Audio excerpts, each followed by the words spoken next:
So I recently made some purchases. This is not one of them. Before I get into it, I just want to take you on a little bit of a journey as to like what my thought process was for going about some of the new consoles that I bought. If you don't know what this is a heavily used Game Boy Advance SP. This was one of the first consoles my mother ever bought for me, and I spent many a time playing a Pokemon Sapphire on this, which is exactly what the upgraded version currently has loaded in. Then also a DS game. But then years later, after I had this, I happened to get myself the upgraded version from that. The 3DS. Now, I bought this pre-owned, and obviously you can tell each and every one that I've had has some significant wear and tear, because I was a kid at the time. This one, namely in the hinge, but this was a crown jewel for me as a kid, and it's definitely shown some age as I've gone along. But because I was infatuated with the idea of getting more for the channel, and also just looking to go back and experience all the old games that I have, and even more that I'm looking forward to playing, if there are any games that you guys recommend, I wanted to get the next step up from the 3DS. But in color design, I kind of wanted an upgrade from this, plus what I already had. Red and blue makes purple. This is the new Nintendo 3DS XL. I hate the name. I hate the new part of the name. But what are you going to do? It's got new added features such as this nipple, I guess. It's just another trackpad to allow for 3D camera space and everything.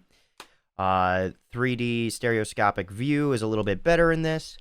Now, I bought this pre-owned from a local game store, and you might be able to tell this stylus does not belong to this, mainly because they did not have the correct one to go with the new 3DS XL design, and it serves its purpose. If anyone has any ideas or places, or even would like, I don't know, maybe to send one in the mail or something, I don't know, to actually work with this, and even, this is a shot in the dark, one for my 3DS, because this did not come with the standard 3DS stylus. And in saying that, you can probably see that this one has also shown its age as well. I have never had the original stylus for the 3DS, and it sufficed for as long as it could. I would like the actual full, like, metal design, I guess. I didn't even realize it was like that. I didn't know that this wasn't how this was supposed to be until I started watching some tech channels and everything. For the new Nintendo 3DS XL, I'm just looking to get one that would actually remain inside. I bought this at $299, which is the pre-owned price listed at GameStop. However, where I live, there was no shipping available for some reason. I don't know. But there is some damage back here, if you can see that. Obviously, the screw to keep the back plate on is missing. And even over here, there's like a little, I guess, slip cover for where the screw won't touch the actual components. That is just half gone. It's like broken in half. I don't know whatever happened to that. Obviously, this is pre-owned, and because of that, there's some extra stuff.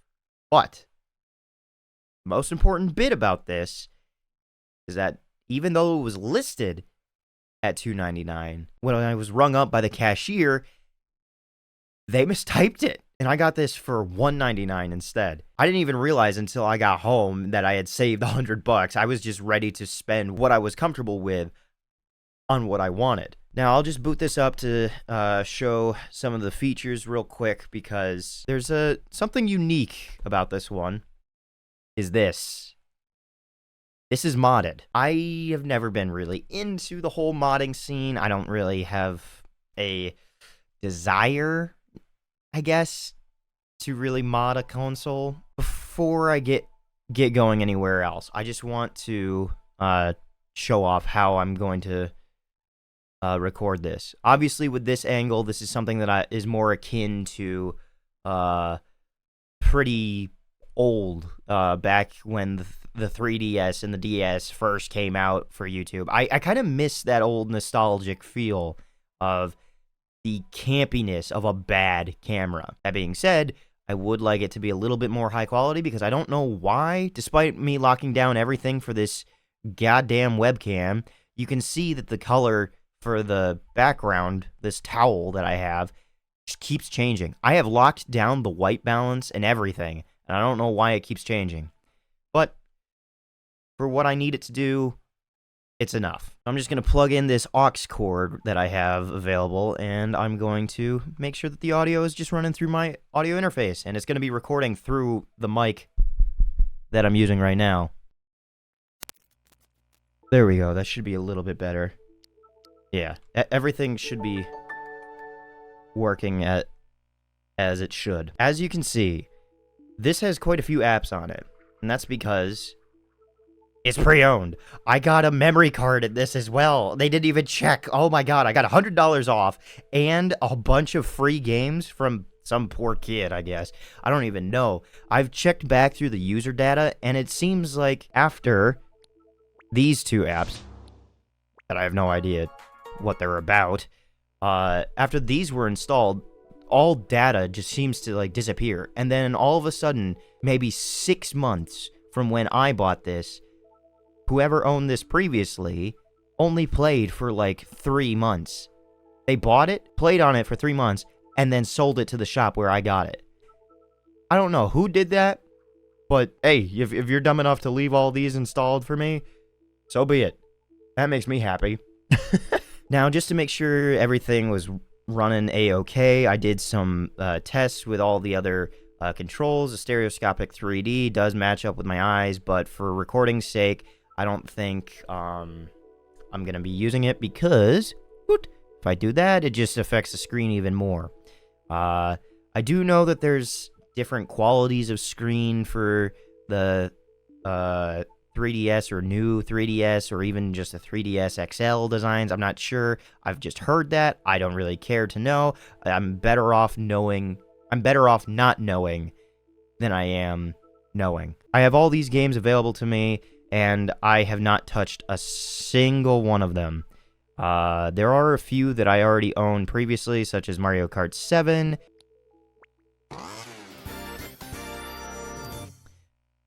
as well as Pokemon Alpha Sapphire, that I have both physically.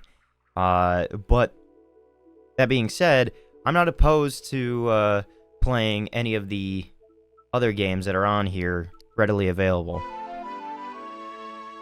Now, addressing my personal qualm with the modded version of this, I don't know what it actually does. I don't know what these mods do. After just a small search on Google, and I saw that this FBI hack mod, I don't even know, is no longer in use or something like that.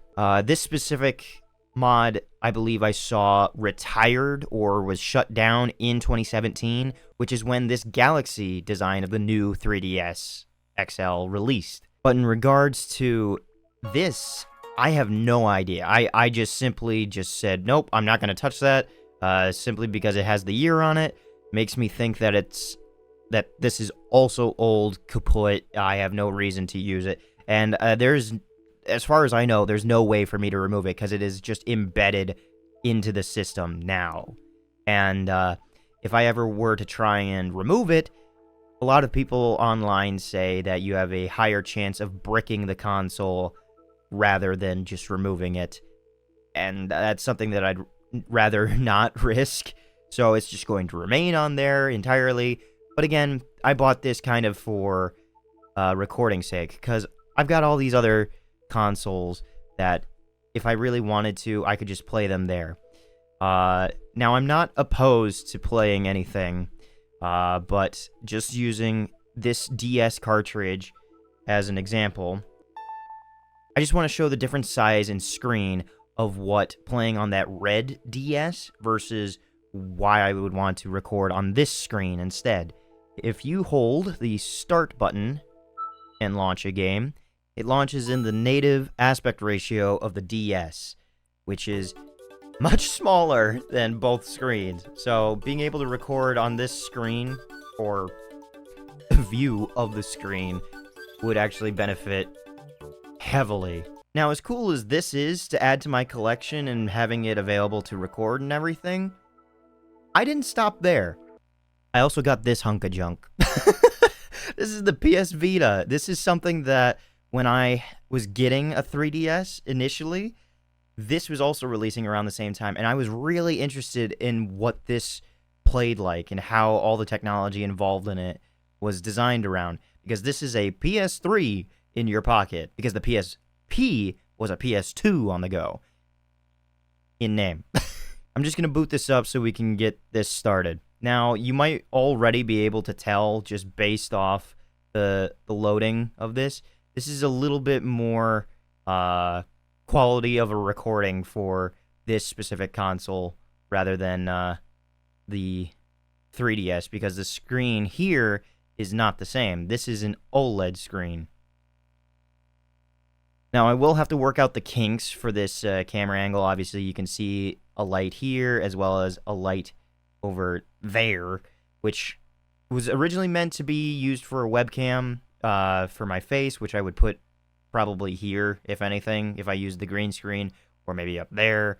But I'm currently missing a second camera that I had lent out to someone else, so that's the main reason why. I was so infatuated with this design in like wondering how games would be made and played on this. Mainly for this, the back touchscreen. I was so interested in seeing how that would come into play for certain games.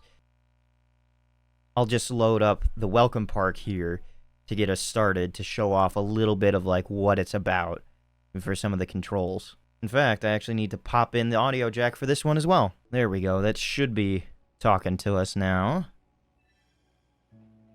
Yeah. If I take one of these. There we go. Yeah. So these are just some sample games just to get us started to like learn exactly how all of this works. By playing some of these tests, you also unlock some trophies and everything, so I'll just showcase off some of the controls that it wants to teach immediately. Ready, go. Actually, let me turn this up. It uses the touchscreen to just play this game first, and then it also teaches you that as it progresses, the commands get a little bit more intricate as it goes on. Double tapping in certain areas. And then it throws you for a loop by introducing a double touch. You did it! And it also records your time and everything, and I have definitely spent some time trying to get records and everything, in which in all of the mini games there is a overall best time, which I also have unlocked. But then it uses the rear touchpad for this screen. You won't be able to see my fingers, but just know that I am touching it at different levels to throw the balls into the air. And after all the small mini games are there, you have your total time, and obviously I got a time better than the target time, which is a minute, and each and every step that you get, you also get a trophy tied to your PlayStation account, which I've already tied to this. And the only way that I know that is because the memory card that I also bought in tandem with this apparently is only tied to your account or something like that. When I first booted this up and inserted the memory card, it said, "Would you like to continue using this card?" I was like, sure, if there's any games on there, why not? Why wouldn't I? And then it stated that if you intended to use this console, memory card would not be usable unless you use it with the same PlayStation account.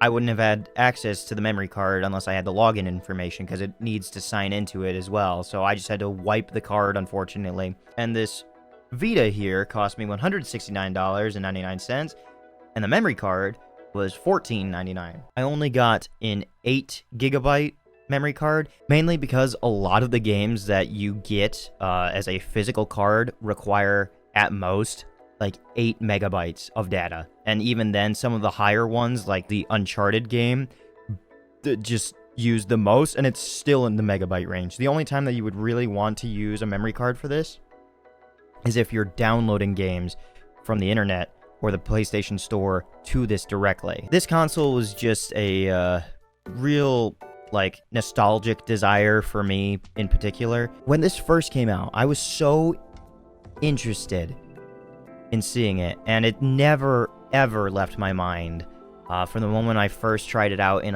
my local GameStop and tried out some of the demo games on there, and I just could not let go of the idea.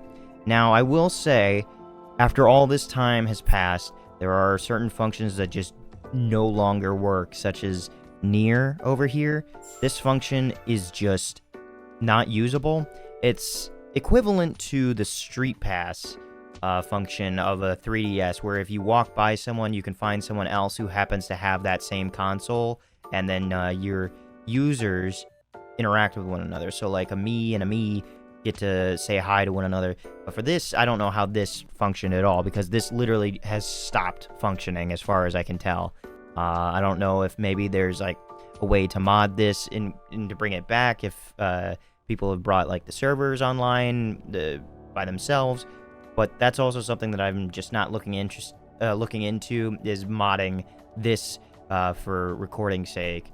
I really do like this campy camera view, and it just brings me back, I guess. I do hope in the future that I can get this recording situation all appropriately set up to make sure that everything is actually working the way it should, because despite me and literally like 3 hours of work trying to set up this stupid setup using my laptop, this aux cord, this camera, which I've got set up on my Elgato Light precariously. I literally have a jar behind my laptop holding down the cable of the camera just to make sure it doesn't fall onto my whatever I'm recording. And even the slightest bump to this table that I'm recording on will make this thing fall.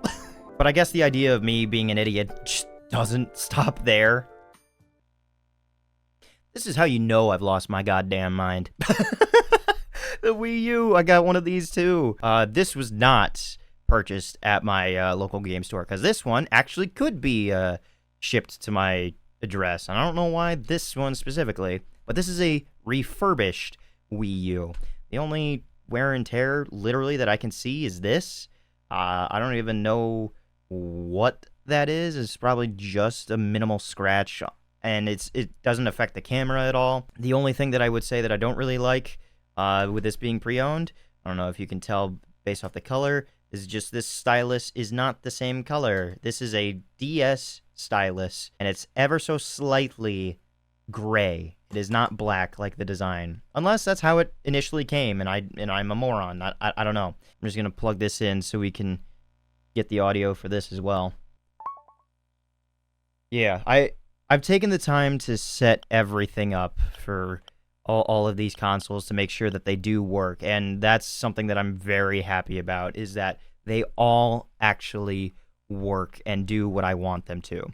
Now, for this console, because this uses a dual screen like a DS, but it uses your monitor or TV screen, there's a specific angle for this that I would be kind of introducing or hoping to try and introduce, which would look a little something like this.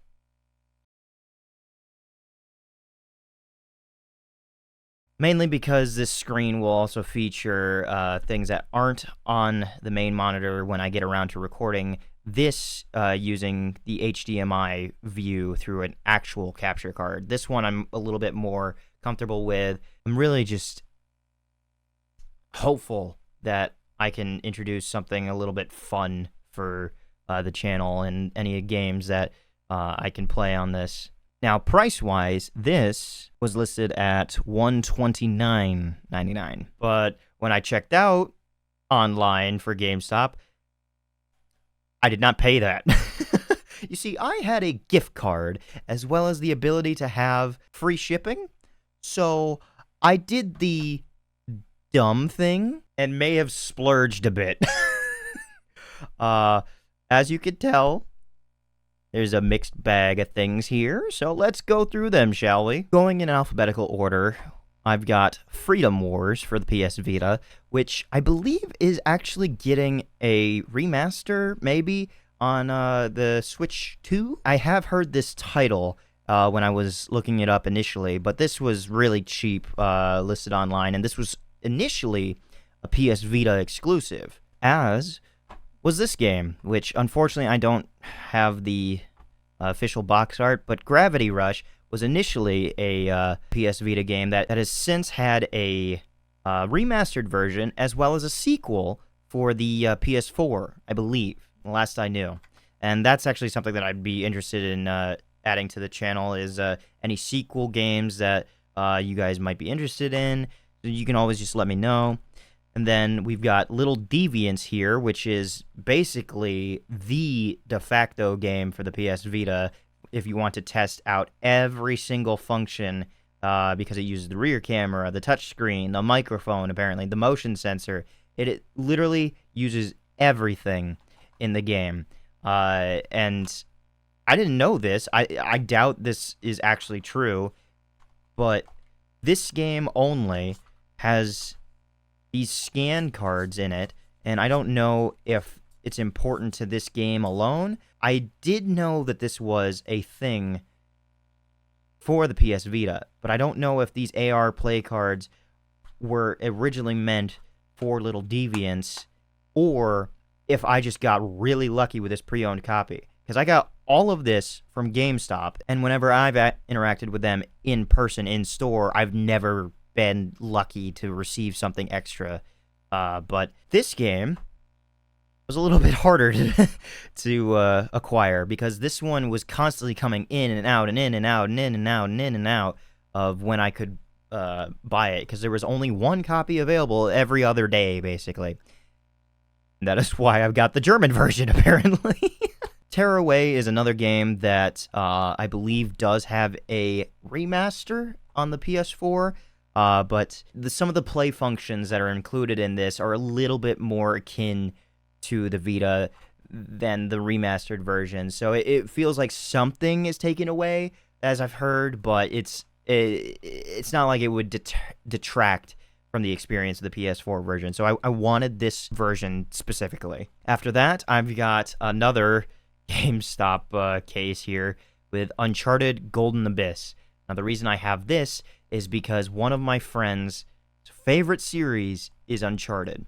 Now, I have not played any of them, and he's probably going to hunt me down the moment I see him in person when I give them this game, as well as the Vita to play on. I'm not opposed to playing this. I don't know if I really should play this game first, because I've heard that this is supposed to be a prequel to 1, 2, and 3, I believe it went, and then 4 later. I'm not opposed to playing anything, and to my friend, if you're watching, you can always pass the games over and we can try it that way.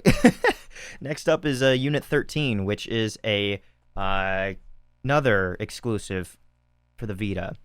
I don't really know what all happens in this, but I do want to point out this character design, if you can see the face. Is this not the main character's facial design from the game Heavy Rain?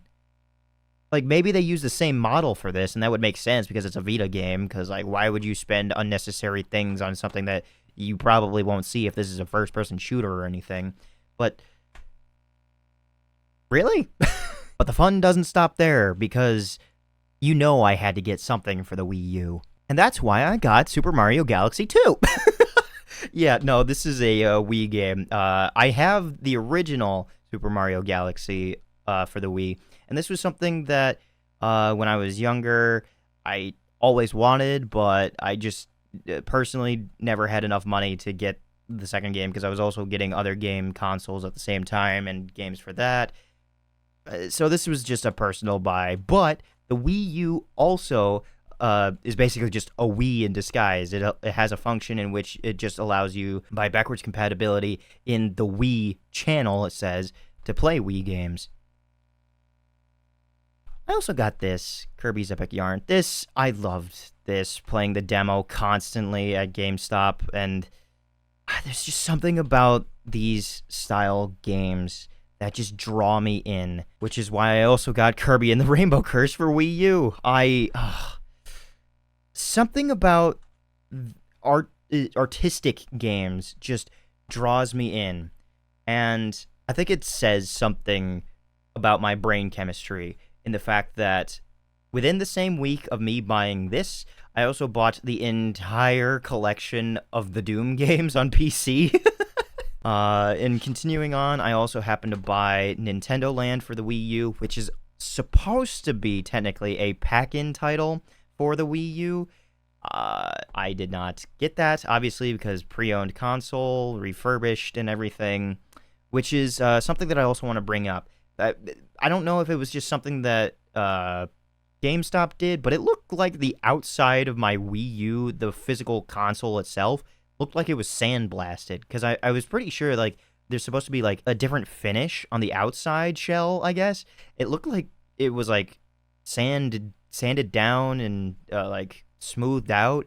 I don't mind it. It adds, like, a nice texture to feel, but it just looks like there were, like, some scrapes on it for whatever reason. I don't even know if that was a refurbished thing to make sure, like, buff out some, like, fingerprints or scratches or anything. And speaking of scratches, going a little bit out of order for alphabetical, Zombie U. This was a big title that I guess kept seeing whenever I was younger.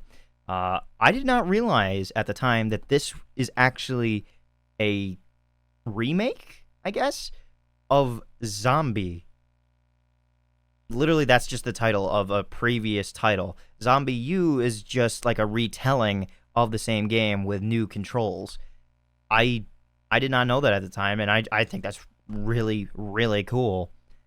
And to finish off the Wii U story, I've got another creative look, which is Yoshi's Woolly World, which I've recently heard, because of the Switch 2, and like just a small, maybe accident or leak on Nintendo's part, that this is also getting a remaster on Switch.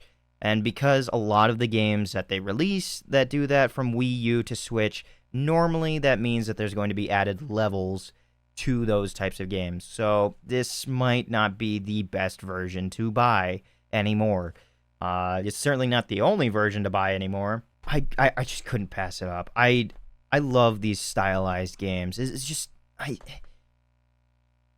it speaks to me in a way. And the reason that I bring up the Nintendo Switch is because I also bought this for the 3DS. Luigi's Mansion Dark Moon. See, when I was younger, I did not have the GameCube, but my cousin did. And he had the original Luigi's Mansion on it, which is coming to Nintendo Switch 2's GameCube online service. And that makes me so happy. But this game is already available on Nintendo Switch. I don't know if it's any better, worse. I just wanted to experience the actual, like, main play controls of this, as well as it just being way cheaper to buy pre-owned. But because this is a 3DS game, and I bought a new Nintendo 3DS XL, I wanted to make sure that I purchased something that is worthy of the new 3DS name. Fire Emblem Warriors. There are 4 American release titles for the new Nintendo 3DS. One just being Minecraft, which literally every console at that time had. Even now, PC, like I would just play it on there instead. Runbow, another game that I already own on PC for free. And then Xenoblade Chronicles for the new Nintendo 3DS, which is a remastered version of the Wii game. I know for a fact that there's a reason why Xenoblade Chronicles Definitive Edition on Switch is called the Definitive Edition, because apparently it barely ran on the Wii, it barely runs on the new 3DS as well. So I got this, which released, I believe, at the exact same time as the Switch release. Now, you would say that I'm stupid for buying this, but I wanted something to justify it. Now, there are a bunch of other Japanese titles that also released for the new Nintendo 3DS. I do not know what those are. A lot of them I also know released for the eShop of the 3DS, which is no longer functioning at this time, as a lot of people know. But when I bought this, there was a little bit of an issue initially, because it took a little bit longer in shipping, and that was fine, because I knew I was going to get it, because it was in my cart, it was listed and everything. But when I first put in the order, I got this email back saying I got a digital code with this. I originally thought that it was a DLC sort of thing, like, oh, okay, the new 3DS gets the DLC and everything. I'll be right back. You seeing what I'm seeing? I don't know how, but when I bought the new 3DS version of this game, I got a Nintendo Switch code for free as well. I don't know what genius gave it to me, but I don't know if it's a GameStop error or a complimentary thing for buying this, but oh my god, I bought a new downloaded version, so you can only buy it at the set price that Nintendo lists it at, for the same price as this version, $9.99. Together, I bought 2 full games for $10. And I also have the ability to get all the DLC for this too, which that I will have to pay separately. But if I buy the season pass, it's going to be even cheaper. You know, that's if you're interested in watching me play through this, and then maybe possibly on here as well. I don't know. I have never played any of the Fire Emblem games before, and I know that this is technically more akin to the Warriors games, such as Hyrule Warriors, that other spin-off series from the Warriors mainline games. But I think this could be a good introduction to Fire Emblem for me, just to get accustomed to certain characters and everything. And if I like the world, maybe I'd be interested in continuing to play through them. This makes me happy. Not the free game, even though that I'm very gracious of it. I just being able to say that these are now mine makes me so happy, and being able to give them a new home, I guess. It feels really dumb to say that, but I the fact that this literally only had a second life of a few months makes me so sad. This thing will die with me. This and every other console that I've ever had. Maybe not my Xbox 360, because there's always a chance that thing will just fucking die on me at any day. Apparently, the stupid red ring of death, but I got the S version, the Slim, which I didn't even know was the name of it. So there's less of a chance, but there's still a chance. I'm looking forward to introducing some new additions to the channel, and you can let me know if any of those games you want to see immediately, or if there's another game that you know released on these consoles that is exclusive. I'm not opposed to getting anything, really, unless there is technically a better version to play on, such as the Xenoblade Chronicles. That being said, if the better version to play is on one of these older consoles, I'm more willing to play them on these that I technically already own than I am to buy a more expensive version on a console that is just like a remastered version. Oh yeah, I also have a bunch of games that are in my shopping cart right now on GameStop Online just to compare prices. This is the total that I've got lined up. A lot of them are technically Switch games that cost a lot more, so that I might have to debate on, but I'm not opposed to adding anything to my collection, and that'll be about it for me. So, thank you so much, and in the meantime, have Have a nice day.